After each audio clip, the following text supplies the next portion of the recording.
Good morning. My name's David Pascoe. Yesterday, I announced that I'm running for Attorney General. I believe that an Attorney General's duty is to be where corruption needs an adversary. And that's why we're here today. I've got a feeling that I'm going to be spending a lot of time here in the General Assembly when I'm your Attorney General. I've been a prosecutor for 32 years. During that time, I've put men on death row. I've sent them to their executioner. I successfully tried hundreds of violent crime indictments. But there was no time more challenging in my 32 years as a prosecutor than when I was your special prosecutor during the Statehouse corruption probe. And it was challenging because powerful people tried to stop the corruption probe. It was challenging because of the incredibly weak ethics laws we have in this state, created to be weak by these two bodies of the General Assembly. And it was challenging, quite frankly, because of the judges sometimes. Those same defendants that I was calling in front of that judge, they're the ones who elect that judge. As former Lost Trust United States Attorney Bart Daniel, who gave me my start in public service 35 years ago, as he told me during the corruption probe one day, calling me to tell me how proud he was of me during the probe, he said, "David, I know firsthand that going after legislators is not for the faint of heart." And he was right, which is why other prosecutors walked away from the fight. But I didn't walk away, and neither did my team of prosecutors and investigators who took on the fight of public corruption. We issued a state grand jury report that outlined the corruption in the state and our weak ethics laws. We took down the Speaker of the House, Bobby Harrell, because he treated his campaign account like a piggy bank. We took down the President pro tem of the Senate, John Corson, because he was literally laundering over $100,000 of his campaign money into his personal account. He did it through his political consulting firm. We took down two majority leaders, Rick Quinn and Jimmy Merrill, for misconduct in office because they used their positions to profit. And we sent to prison the former chairman of the House Judiciary, where 40% of all legislation goes through. 40% of all legislation went through Chairman Jim Harrison's committee, and he was taking money indirectly from lobbyist principals and voting on their legislation. And finally, I believe we are the only prosecution unit, my team, to get a conviction for illegal lobbying in the history of the state of South Carolina. I assure you that there's been much, much more illegal lobbying in the state of South Carolina in the last 35 years of our ethics laws than one time. But corruption did not end with the removal of these men from office or their convictions. And I wanted to go further. I wanted to go much further after their convictions. But the Supreme Court told me I had to stop. They told me I had to stop because I wasn't the Attorney General. Well, yesterday I decided to do something about that. Yesterday, I decided to make official that I'm coming back to Columbia to finish the job I started. I am going to change the game, change the culture of corruption in Columbia, South Carolina.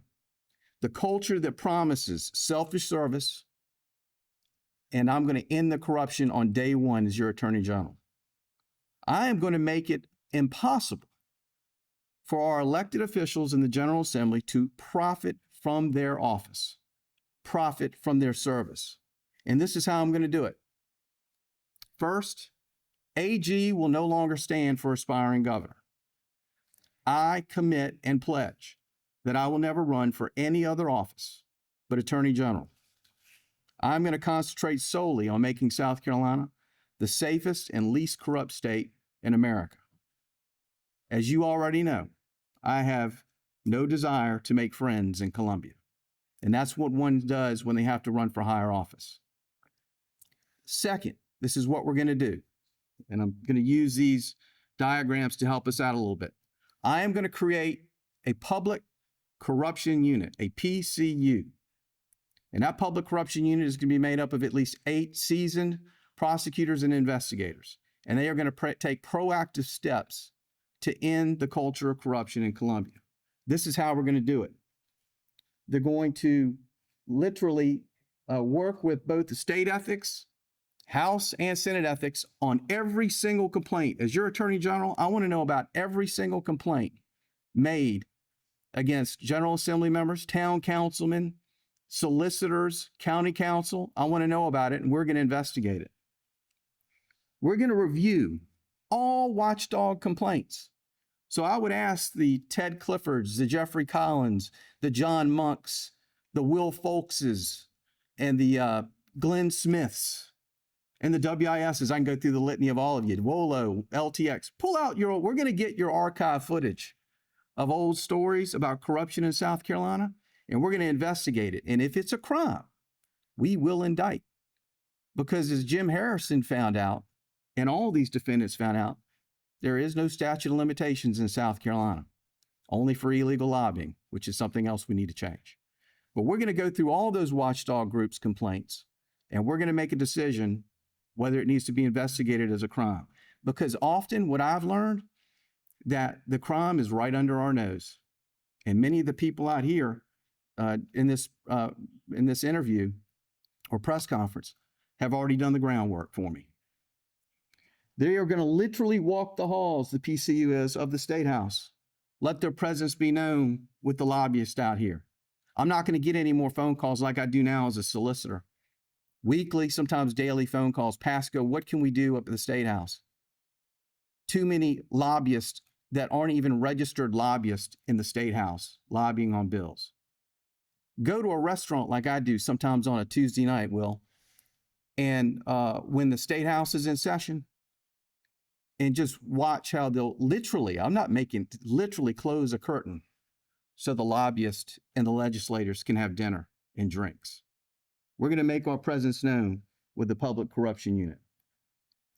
My unit will also go to local government meetings. I'm tired of getting complaints statewide. My county council keeps going into executive session to talk about the budget. Solicitor, what can I do about it? Unfortunately, I can't do anything about it as solicitor, but I can as Attorney General. We're going to go to town council meetings. We'll go to county council meetings, and we'll remind them of what the laws say about transparency and sunshine in South Carolina, and when you can and can't go into executive session. Those are just some of the things that the Public Corruption Unit are going to do. But there are other things that we can do to end the culture of corruption in Columbia. We did not send our legislators up here to profit on their positions. This is what else we're going to do. Other things that no one has ever talked about or even thought about, much less instituting. We are going to end lawyer-legislator litigation retention agreements. In short, these are state contracts where lawyers represent the state of South Carolina, such as the opioid settlement, the $300 million settlement in the opioid case, the disastrous Savannah River plutonium deal. But those are litigation retention agreements. I found out a few years ago that we literally have lawyer legislators on those contracts with the state of South Carolina. And maybe you read it. I know Rick Brundrett did a great article on it, and I think Will Folks followed up on it as well, where lawyer legislators made thousands and thousands of dollars on the opioid settlement. We didn't elect them to come up here and sign contracts with the state and make money in their position. As your Attorney General, I will fire every lawyer legislator on a litigation retention agreement, and they will never be allowed to be on another agreement again. Another thing that I'm going to do to change the culture in South Carolina, the Insurance Reserve Fund. Briefly, let me tell you about that and why I've decided to do something about it. Again, it's because of phone calls from judges, plural, plaintiffs, plural, and their lawyers, where they say, Pascoe, I'm trying to sue this hospital that is a state entity. I can't get the case to court because the Insurance Reserve Fund hired a lawyer legislator. That lawyer legislator then invokes their protection, absolute protection from going to court from January to August. That lawyer legislator then has other days all protected from August to December because maybe they're on the JMSC or maybe they're on another committee or they're doing other things. And those lawyers, those judges have called me and said, we can't get this civil case to court because a lawyer legislator represents someone through the insurance reserve fund. Well, I can't tell the Supreme Court to curb its protection on lawyer legislators, nor would I ever want to do that. That is their lane. That is the judiciary's job. But let me tell you what I can do as the Attorney General. All lawyer legislators will be taking off of the insurance reserve fund because I'm going to make sure we have a fair playing field in the courtrooms of South Carolina. I will not get one phone call as your Attorney General where a plaintiff or a lawyer or a judge tells me they can't get a civil case to court where a state entity is represented by a lawyer legislator. We can't get it to court because of the protection, because they will not be handling those cases anymore. We're going to have a fair justice system in South Carolina. And finally, I'm going to continue the fight for real judicial reform in South Carolina. Back in January of 2022, I made the call from Greenville, South Carolina, that we need to change the way we pick our judges in the state. The cornerstone of any republic is to have three independent branches of government: the executive, the legislative, and the judicial. You cannot have an independent judicial branch when they are solely hired, fired, and funded by the legislative branch. And you know who tells me they aren't an independent branch? Judges. They call me all the time. I get my opponents, and there are many of them, as you can imagine, out there. The one great thing about Pascoe is that I'm the bridge of reconciliation, bringing Republicans and Democratic General Assembly members together to attack me. I love it. As I say many times, judge me by my enemies, judge me by my fruits. But judges call me all the time because we have great judges in our state. What I am advocating for is that they be an independent branch and that they have more independence. And until we get a real judicial reform bill in South Carolina that takes all the lawyer legislators off of the Judicial Merit Selection Committee, I will be going from House district to House district and Senate district and to Senate district and having press conferences outside those lawyer legislators' offices demanding judicial reform. Finally, as you can see, I've been thinking about cleaning out our system for a long time. A long time. I've been frustrated, and it's boiled to the point where it's time for me to take action and run for Attorney General. I'm ready to get to work. Questions? I guess I'll start. So you mentioned on potential illegal lobbying activities that happened in the Statehouse, and we have seen even today, someone seemed to suggest that there was illegal blackmail activities happening in the Senate. They walked those back saying that they didn't see anything illegal, and I'm just wondering if you're saying that your position is that currently there is illegal activity that isn't being prosecuted, or it just hasn't been rooted out yet. That isn't even being investigated. Forget about the prosecuted. That isn't being investigated, isn't being reported, and people are turning the other eye on it, and we're going to stop that. A quote that I live by, former Attorney General Bobby Kennedy: when we tolerate what we know to be wrong, we strike a blow against justice everywhere. And that's what's going on. They're tolerating it, and we're going to stop the toleration. They might not want to talk about it, but when they go in front of a grand jury, they have to talk about it. So we're going to start investigating this activity. You brought up another great point. I mean, we're learning, thanks to you guys, thanks to the media. I think it was in multiple media sites, about a legislator or senator, let me come out and say it, buying suits with his campaign account. Why hadn't anybody looked at that? I've prosecuted people for less. So that's a great question. Yeah, we're going to take a proactive step. No more calls from people saying, because most of the lobbyists, they get a bad rap. Most of the lobbyists do it the right way, and they're the ones that are complaining because they're losing up here because they're doing it the right way. And do you have any broader specific practices that you wanted to crack down on that you see as just cost of doing business in here that you would say is illegal but isn't being looked at? None that I want to say right now. Okay. But The current No, I will never. No, I'm not going to play a Letitia James game. It drives me crazy when prosecutors start naming people and talking about going after the person instead of going after the facts and the evidence. That's what I'm going to go after is facts and evidence, not people. Will you be keeping any of the task force the current AG has set up? Sure, I'm going to reallocate them though, move them. I'll take some of them and put them on this public corruption unit. There's, anytime you have a new administration, you're going to have a lot of movement, but I'll be keeping many, I'm sure. His big thing, is human trafficking. Will you keep that task force intact, or? The human trafficking? Yeah. Yeah, we're going to do even more. I'm going to take his lead on that, piggyback on what he's already done, and try to do even more on that, particularly when it comes to child trafficking.